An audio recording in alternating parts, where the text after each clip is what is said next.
afternoon. Jim Holm with Access Electrical Contractors down here in Venice, Florida on a project called the Reserve at Venice, a 12 building with clubhouse apartment project. We have 6 24 unit buildings, 3 36 unit buildings, 3 8 unit buildings, and 6 detached garage buildings. I'm here with my foreman, John Larson, that's running the project down here at the Reserve. John Larson with Access Electrical Contractors. Been with Access for about 10 years. Down here in Venice, Florida, running the project Reserves at the Venice.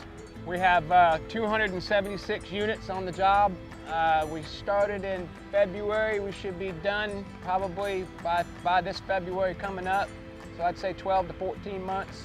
So right now we're looking at a bare slab.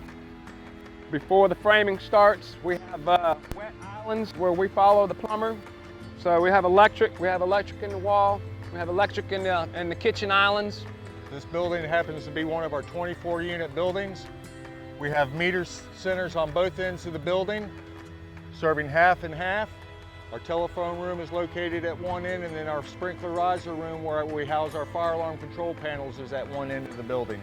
Once we finish the slab work, we'll wait for lumber to come on site so we can start with the clubhouse framing and start roughing the clubhouse. And the time in between, if they have the primary all marked out and the site contractor has the primary completed with our secondary stubbed out, we'll start tying in our meter center conduits, the secondaries, back to the transformers to be ahead of the game. When they start framing, we don't have to go back and do that work. Also site lighting and battery chargers for electric cars. The next step, we'll start, the framing starts on the clubhouse in mid-June. So we will probably be about the 3rd week of June to start doing the rough end on the clubhouse. And we should be able to go from clubhouse to the next building in a nice flow if they can get which they'll have the framing started. So it'll be in a building and out of a building till the project ends.